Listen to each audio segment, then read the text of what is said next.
Occupational therapy है क्या? ये ऑक्यूपेशनल थेरेपी वो होता है जिसमें आपका जुनून और आपका हुनर दोनों को मिला करके ऐसा काम करो जो दूसरों को मदद करे। स्वास्थ्य के लिए सबसे जरूरी क्या है कि मन को प्रसन्न रखना। दूसरों को सहायता करने के लिए कोई अगर व्यवसाय आप चुनेंगे तो जब देखते हैं कि उसमें लोगों का फायदा हो रहा है तो आपको खुशी भी बहुत मिलती है। नमस्कार, D5 चैनल हिंदी देख रहे दर्शकों का मैं वंदना स्वागत करती हूं। एक बार फिर हम जुड़े हुए हैं वरिष्ठ प्राकृतिक चिकित्सक डॉक्टर अरुण शर्मा जी से। डॉक्टर अरुण शर्मा, आपका बहुत बहुत स्वागत है हमारे इस प्रोग्राम में। नमस्कार, आपके D5 चैनल के दर्शकों से हम मिलने का मुझे दोबारा अवसर मिला, इसके लिए बहुत खुशी है। नमस्कार। आज हम बात करेंगे ऑक्यूपेशनल थेरेपी की। तो सबसे पहले आप हमें ये बताइए कि ये ऑक्यूपेशनल थेरेपी है क्या? ये ऑक्यूपेशनल थेरेपी ऐसा होता है कि हर इंसान का एक व्यवसाय होता है जो उसका जुनून होता है।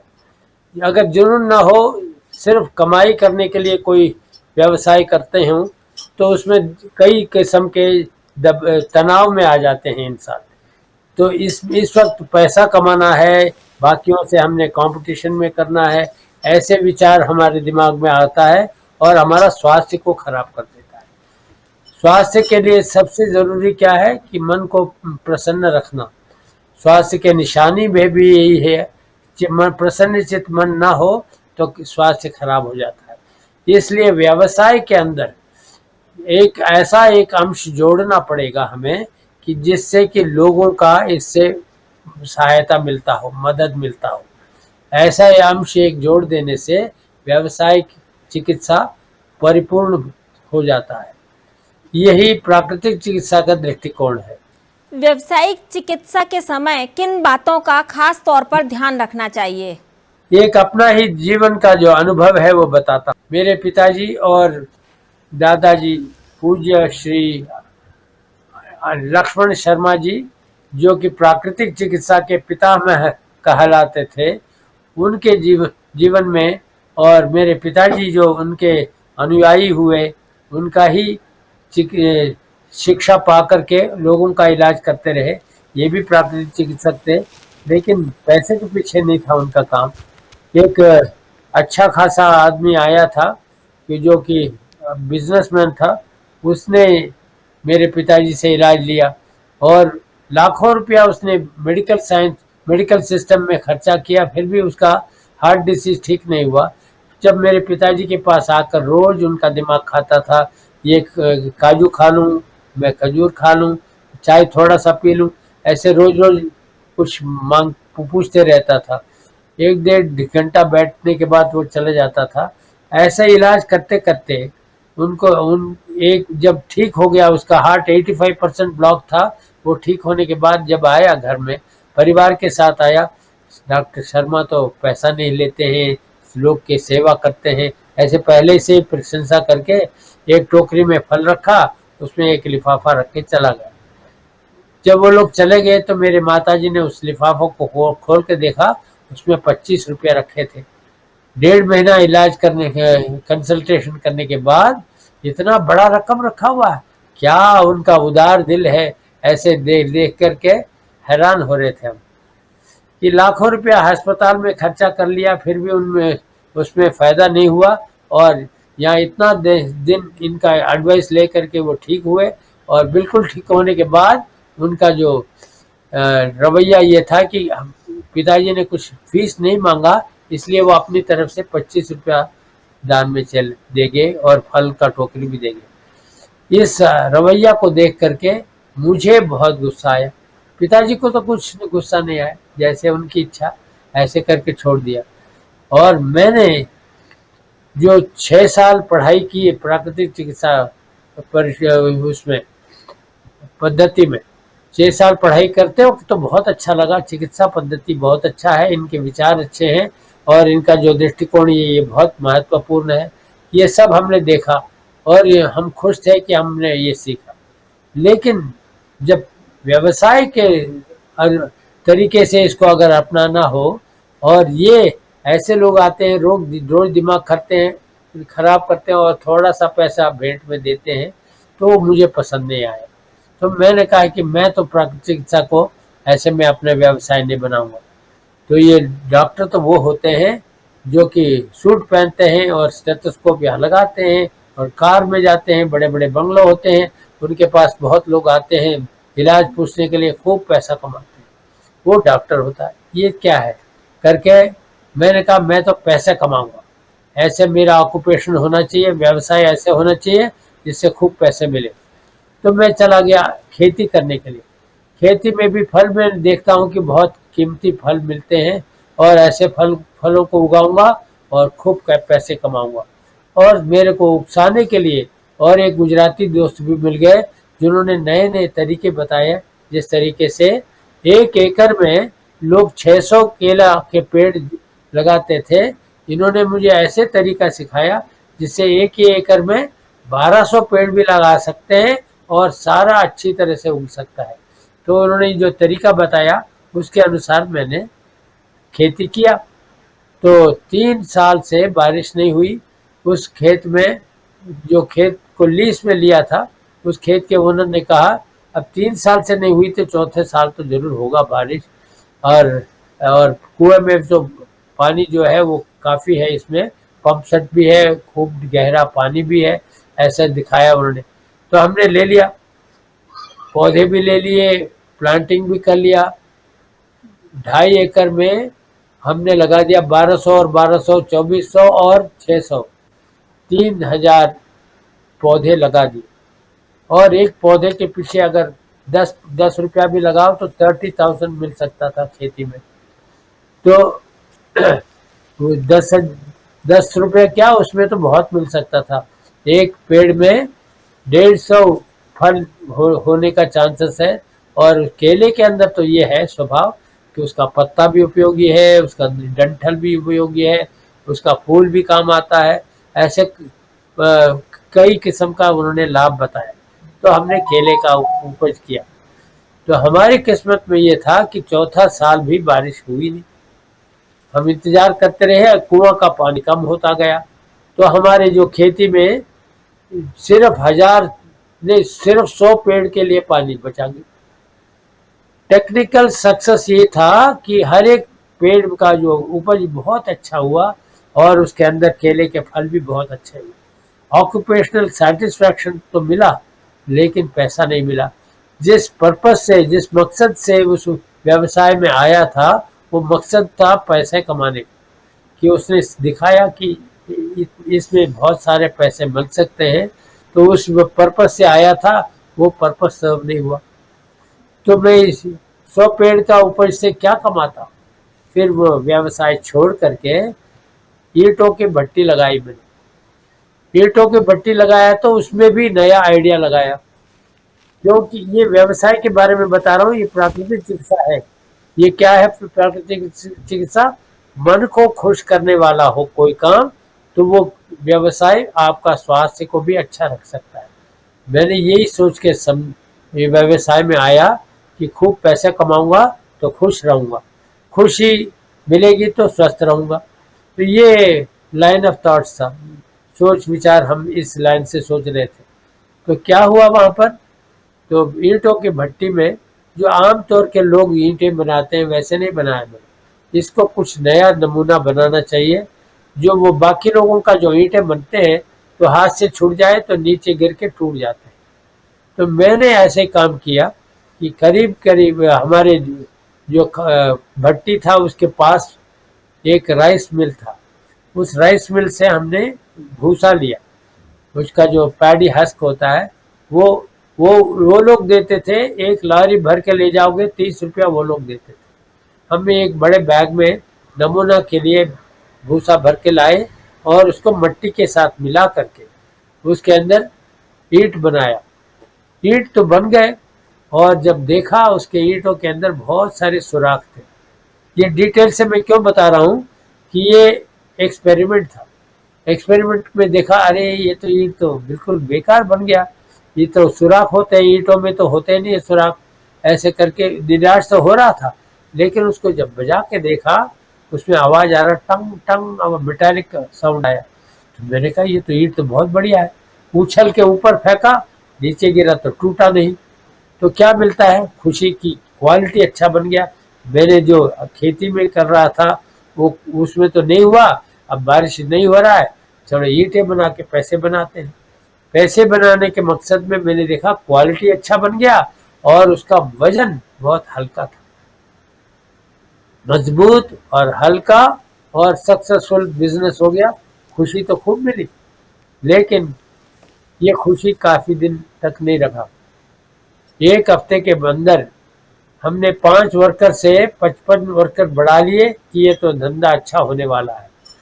तो कोल का कोटा भी ले लिया गवर्नमेंट से और सस्ते दाम में कोयला भी ले लिया। काम बहुत अच्छा बढ़ रहा था, गवर्नमेंट कॉन्ट्रैक्ट भी मिल गया। अब तो मैं खुशी का सीमा पहुंचने वाला था, जबकि भगवान ने मेरी मेरी इतनी सुन ली कि घमासान बारिश हो गई। 5 लाख वृक्ष मेरे सामने में सूख रहे थे धूप में, बारिश की वजह से सब धुल गए। अब बताओ मेरी व्यावसायिक खुशी कहाँ गई। मेरे सामने, आंखों के सामने इतना नुकसान हो रहा था। व्यवसाय में नुकसान होता है, ये तो मैंने सुना है, लेकिन धक्के पे धक्का, खेती करोगे तो बारिश नहीं होगा, ईंटें बनाओगे तो बारिश होगा। अरे भाई, तुमको अगर ईंटें बनाना हो तो इसको बगल में व्यवसाय करने के लिए दो, कि खेती करने के लिए शर्मा जी को पैसा दो, तुम्हें ईंटें बच जाएंगी। ऐसे एक मजाक करते थे। मैं ये सब क्यों सुना रहा हूँ, व्यवसाय में पैसा कमाना अगर मकसद होता तो उसमें खुशी थोड़ी देर के लिए रहती है और उसके बाद कई तरह के नुकसान हो जाता। ये मेरा जुनून नहीं था, खेती करना मेरा जुनून नहीं था और ईंटें बनाना मेरा जुनून नहीं था। मेरा मकसद तो सिर्फ पैसे कमाने का था, इसलिए इनमें घुसा। लेकिन हमारे प्रॉमिस क्या था, जब हमने नेचर क्योर के डॉक्टर बन के क्वालिफिकेशन लिया तो हमारा प्रॉमिस क्या था, हम इस व्यवसाय में घुसेंगे और लोगों का सेवा करेंगे। ये प्रण था हमारा, लेकिन ये संकल्प छूट गया क्योंकि हम पैसा कमाने के पीछे अलग अलग व्यवसाय करने लगे। बाद में भगवान ने मेरे को कान पकड़ के खींच के नेचर क्योर में लाके डाला। जब ये ईंटें इतने धुलने के बाद भी मैंने कोशिश जब किया, ऑल इंडिया स्ट्राइक हो गया था सीमेंट फैक्ट्री में। अब तुम क्या बनाओगे, ईंट कहाँ बेचोगे, जब पता नहीं कब ये सीमेंट का स्ट्राइक खत्म होगा, तब कब हम बेचेंगे। इतना पैसा हमारे पास नहीं था कि नुकसान पे नुकसान झेलते जाओ। तो मैं 2 हफ्ते का वेतन मैनेजर को दे करके मुंबई चला गया, जहाँ पर मेरे पिताजी का नेचर क्योर क्लासेस चल रहा था। वहाँ जब जा करके उनके काम में मदद हाथ बटाने लगा तो ऐसा एक परिवर्तन आया, जबकि उनको, पिताजी को एक दूसरे शहर में जाने का जरूरत पड़ा और सारा क्लास की जिम्मेवारी मेरे सिर पे डाल दी, तुम क्लास चलाओ। मुझे तो अनुभव नहीं था क्लास चलाने का, लेकिन ऐसे जबरदस्ती मौके में मुझे क्लास चलाना पड़ा। एक ही दिन में 2 दिन के अंदर इतना खुशी मुझे मिला कि मैं पैसे कमाने के पीछे जो नहीं मिला। पैसे जो ज्यादा से ज्यादा क्या होता था, 20,000 रुपए का बिलिंग होता था उसमें हफ्ते का बिजनेस में, लेकिन परेशानी पे परेशानी, उधार पे उधार चढ़ता जा रहा था। बिलिंग पास नहीं हो रहा था, रिश्वत दिए बगैर बिल नहीं पास करते थे, रिश्वत देना मुझे पसंद नहीं था, और ईंटें बनाना मेरा जुनून भी नहीं था। कर रहा था कि मैं कम पैसे कमाऊंगा। ये ऑक्यूपेशन थेरेपी वो होता है जिसमें आपका जुनून और आपका हुनर दोनों को मिला करके ऐसा काम करो जो दूसरों को मदद करे। दूसरों को सहायता करने के लिए कोई अगर व्यवसाय आप चुनेंगे तो जब देखते हैं कि उसमें लोगों का फायदा हो रहा है तो आपको खुशी भी बहुत मिलती है। जब मैं नेचर क्योर में आया तो एकदम मेरे पिताजी ने मेरे जिम्मे छोड़ करके एक मरीज को देखने के लिए दूसरे शहर में चले गए। उन्होंने कहा 2 दिन में आऊँगा, 2 हफ्ते तक नहीं आए। वो दोस्तों से पूछ रहे थे क्लास कैसे चल रहा है, उन्होंने कहा आपका बेटा तो अच्छा ही चला रहा है क्लास। तो उन्होंने मरीज को देखने के लिए ज़्यादा टाइम ले लिया। ये क्लास तो चल रहा था, साथ साथ कंसल्टेशन के लिए लोग आते थे। ऐसे ऐसे केसेस आ जाते थे जो असाध्य रोग होता था, जैसे एक छोटा बच्चा अभी नया नया पैदा हुआ था, इसके बारे में शायद किसी और केस में मैंने सुनाया था। तो उस बच्चे को RS नेगेटिव ब्लड था और उनको ब्लड ट्रांसफ्यूशन करना था। उनके फादर ने कहा कि मैं ब्लड ट्रांसफ्यूशन नहीं करना चाहता हूँ, क्योंकि मेरे बड़े भाई का लड़का ब्लड ट्रांसफ्यूशन के दौरान मर गया, मेरे बच्चे के लिए प्राकृतिक चिकित्सा बताइए। उनके लिए जो 2 दिन का इलाज मैंने बताया, 2 दिन में वो ठीक हो गया बच्चा, और उनके परिवार सब आके मेरे से खुशियां जता रहे थे और अपने शुक्रिया बता रहे थे, धन्यवाद दे रहे थे। तो जितना खुशी हमें उस वक्त मिला कि एक बच्चे की जान बच गई प्राकृतिक चिकित्सा से, उस चिकित्सा से, उस खुशी से क्या हुआ, मेरे काम में और दिल लग गया। जिसमें पैसे कमाने के लिए कितना प्रयत्न किया, उसमें मेरे को कोई खुशी नहीं मिली। पैसे भी आए, उधार भी बढ़ता गया, एक तरफ उधार बढ़ रहा है, एक तरफ पैसे आ रहा। वैसे जिंदगी में तनाव बहुत था, इसमें हम पैसे मांग नहीं रहे, लेकिन इसको खुशी जो मिल रहा था एक के पीछे एक, फिर मैंने उसी तत्क्षण में मैंने ये प्रतिज्ञा कर लिया अपने आप में कि भाई करना है तो प्राकृतिक चिकित्सा करना है, नहीं तो और कुछ नहीं करना है। ये मैं इसलिए सुना रहा हूँ कि ये जुनून था मेरा असली में, ये मुझे पता नहीं था। और खुशी तब मिली जब लोगों को फायदा हो रहा था। लोग मेरे से आके कह रहे थे कि मेरा बच्चा तो बच गया, धन्यवाद आपको। और एक बुढ़िया थी जिनको चलना फिरना बहुत मुश्किल हो रहा था, 4 दिन के प्राकृतिक चिकित्सा के अंदर उनका गाइडलाइंस मैंने जो दिया, तो उससे वो चल फिरने लगी। और एक पीडियाट्रिशियन जो बच्चों का इलाज करते हैं, वो एक लेडी डॉक्टर हैं, उनको चलना फिरना बहुत मुश्किल हो गया था। और वो डॉक्टर होते हुए उनका हालत, जब आर्थराइटिस से उंगलियां यूं हो रहे थे, चलना उनका मुश्किल हो रहा था, तो उनको दिमागी परेशानी भी बहुत बढ़ गई। तो उनका इलाज प्राकृतिक चिकित्सा के करने से 1 हफ्ता 2 हफ्ते के अंदर उनका उंगलियां खुल गई और चलना उनका अच्छा हो गया। तो वो हमें बता रहे थे कि मैंने क्या डॉक्टरी किया जिंदगी में, लेकिन आपके 1 हफ्ते के इलाज में मैं तो इतनी अच्छी हो गई। मुझे उन्होंने जो पैसा दिया तो वो तो ज़्यादा इम्पोर्टेंट नहीं है, लेकिन जब वो ठीक हो गए, उनकी खुशी को देखकर जो खुशी मुझे मिली, वो तो बेशुमार है, उसका वैल्यू तो नहीं गिन सकते। जब मैं खुशियों पे खुशी लुटा रहा था, तो मुझे पैसे की नहीं पड़ी। कलकत्ता में इलाज लोगों का कर रहा था, मरीज पे मरीज आ रहे थे, पैसे भी खूब आ रहा था। लेकिन मेरी वाइफ ने कहा कि चलो अब तुम पैसे के पीछे तुम पागल हो जाओगे, अब निकलो यहाँ से। सब मरीजों को छोड़ छाड़ के 1 हफ्ते में हम निकल गए पुदुकोटे शहर में, जहाँ पर न कोई मरीज था न कुछ था, हमारा खाली मकान था, सामान भी कुछ नहीं था। हमने कुछ चटाई ले ली वहाँ पर लेटने के लिए, फर्श पे लेटने के लिए, और हमारे बच्चों को छुट्टियाँ चल रहा था, बच्चों को भी ले आए, और मटका मतलब मट्टी का घड़ा पॉट्स ले आए। मट्टी के पॉट्स में फ्रेश वेजिटेबल्स, ताज़ा पालक मिल रहा, खीरा मिल रहा, सब्जियां मिल रही, ताज़ा सब्जियों को लेके हम खाना बना रहे। ऐसे स्थिति में इतना खुशी मिला, कमा नहीं रहे थे, प्रकृति के करीब चले गए, खुशियों के साथ हम रह रहे थे। तो 1 हफ्ता भी होने नहीं दिया, एक टैक्सी आ गई, 4 अमेरिकन आ गए उसमें। डॉक्टर शर्मा, हमने आपको कहाँ कहाँ ढूंढा, आप यहाँ बैठे हुए गांव में। तो उन्होंने कहा, मैंने कहा मेरे पास सुविधा नहीं है आपको इलाज करने का, मेरा तो ये खाली घर है, फर्नीचर भी नहीं है, हम तो चटाई पे सो रहे हैं। No, don't worry, we will sleep on the floor, we will do exactly like what you do. सब चारों आगे बैठ गए वहीं पे, उनका इलाज शुरू हो गया 2 दिन के अंदर। और 4 जापानीज आ गए, उन्होंने जगह जगह से पूछे, डॉक्टर शर्मा कहाँ है।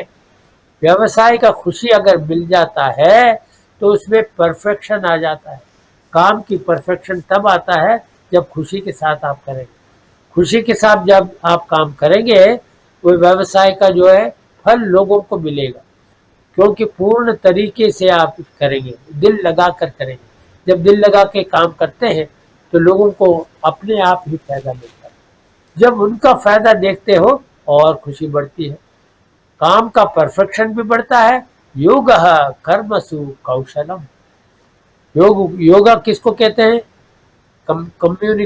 कम्युनियन विद गॉड, वो योगा होता है। जिसका असली मतलब, गॉड का मतलब क्या है? Perfection personified. जो हर चीज में परफेक्ट होता है वो गॉड है। और जैसे all mighty, all powerful, all kind, all beautiful, इतना प्रशंसा कर लो भगवान का, वो परफेक्शन की तरफ है। इसी तरह से हमारा काम के, हमारे व्यवसाय जो भी है उसको और परफेक्ट करने का कोशिश करेंगे तो उसमें खुशी मिलेगी।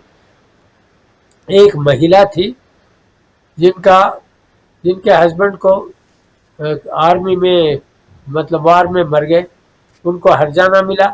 उस हर्जाना पैसा को लेके क्या करूं उसको पता नहीं था। उनके पास 2.5 एकड़ का जमीन था, उसमें बोरवेल भी था और व्यवसाय कुछ नहीं कर रहे थे। उन्होंने मालिक को कहा कि पंप से छोड़ दो और 2.5 एकड़ जितना भी जमीन है सब में पानी छोड़ दो। अरे इसमें कोई बोया तो नहीं है हमने, क्या पानी छोड़ के क्या करेंगे? नहीं नहीं, तुम पानी छोड़। तो पानी छोड़ा। 2-3 महीने के बाद उस वहां जाके देखा, हफ्ते में 2 बार पानी छोड़ते थे। 2-3 महीने के अंदर देखा इतने झाड़ियां भरा हुआ है।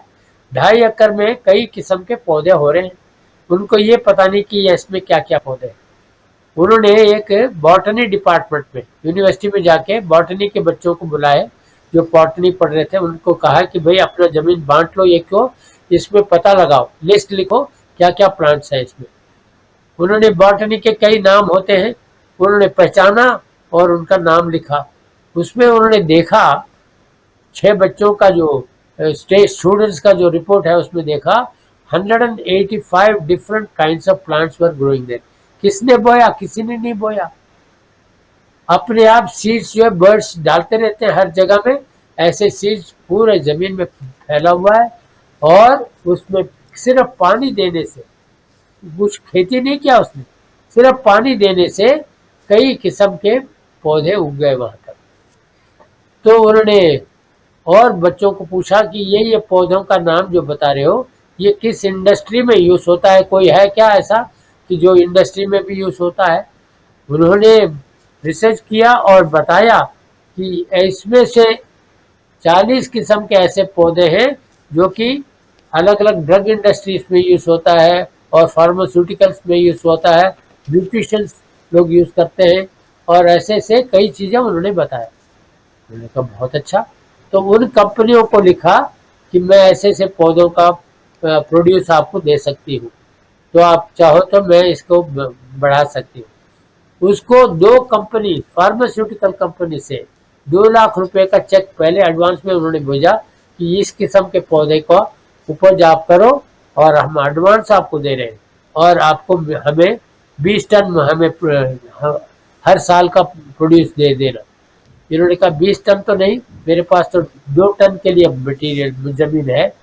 उन्होंने कहा जमीन खरीदो या कुछ भी करो, आप ये प्रोड्यूस करो। तो उसको प्रेरणा मिल गई। तो उसमें दिल लगा लिया। तो पौधों को उगते हुए देखते हुए इतना खुशी मिलता है, उसका कोई उदाहरण, कंपैरिजन नहीं है। ऐसा उन्होंने जो व्यवसाय चुना उसमें खुशी मिली। जो खुशी मिली तो व्यवसाय भी और अच्छा चलता रहा। ये ऑक्यूपेशनल थेरेपी है जो कि हर इंसान का स्वास्थ्य को अगर बढ़ाना हो तो 5वां गाइडलाइंस है। 5 गाइडलाइंस हम बोलते हैं स्वास्थ्य को बढ़ाने के लिए। क्या क्या होता है?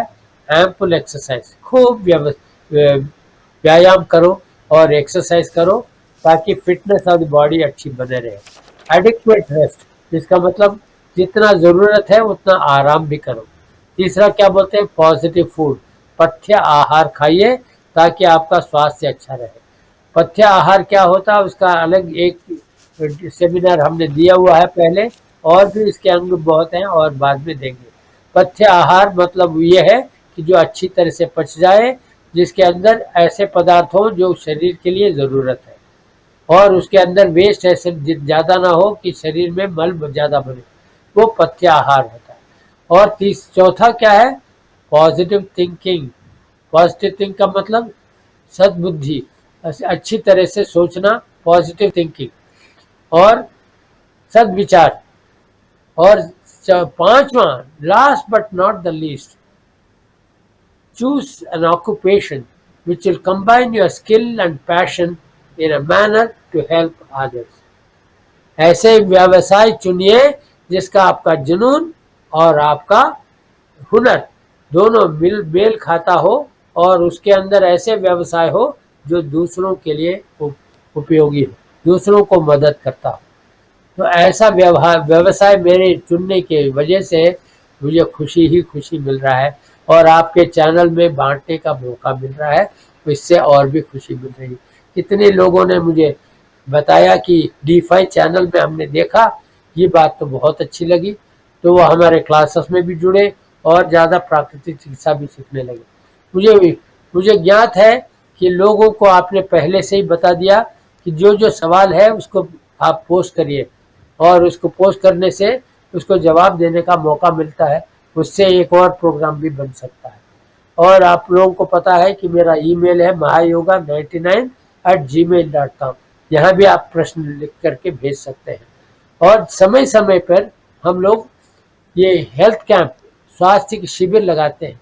अब ये परसों से 10 मार्च से 10 दिन के लिए हम महाराष्ट्र में लोनावला में एक शिविर लगाने वाले हैं। वहाँ पर ओशो सरस्वती ऐसा आश्रम है जो कि बहुत सुंदर वातावरण के बीच में है। पहाड़ है, वहाँ पे नदियाँ हैं और बड़े बड़े पेड़ हैं और छाया है। बहुत सुंदर आश्रम बना हुआ है। उसके अंदर चंद ही सीट्स बचे हुए, 5 या 6 बचे हुए, वो भर गया तो फिर एडमिशन नहीं मिलेगा। आप लोग लिखिए हमें और एडमिशन लेना है तो जल्दी लीजिए, बाद में एडमिशन नहीं मिलेगा। और ऐसे जगह जगह में जाके प्रचार कर रहा हूँ और कैंप्स लगा रहा हूँ। अब इस व्यवसाय के बारे में आप देखिए, प्राकृतिक चिकित्सा को भी व्यवसाय बना सकते हैं या जिसमें आपका जुनून हो उसको ऐसा परिवर्तन करिए उस व्यवसाय को कि जिससे कि दूसरों को मदद मिले। धन्यवाद। डॉक्टर शर्मा, आप हमारे साथ जुड़े, आपका बहुत बहुत धन्यवाद। हमें भी खुशी है। नमस्कार। अगले एपिसोड में आपसे फिर मुलाकात होगी, तब तक के लिए नमस्कार। ज्योतिष कोई टोना टोटका नहीं है, एक विद्या। जोशी है कोई जादूगर नहीं है, आपका अच्छा सलाहकार। कैसे कर सकते हैं आप अपनी समस्याओं का हल इस विद्या को जानकर? ये कोई ब्रह्म नहीं, एक साइंस। आपके ग्रहों में छिपा है आप ही की समस्याओं का हल। तो देर किस बात की? आइए देखते हैं अपना प्रोग्राम ज्योतिष एक विद्या।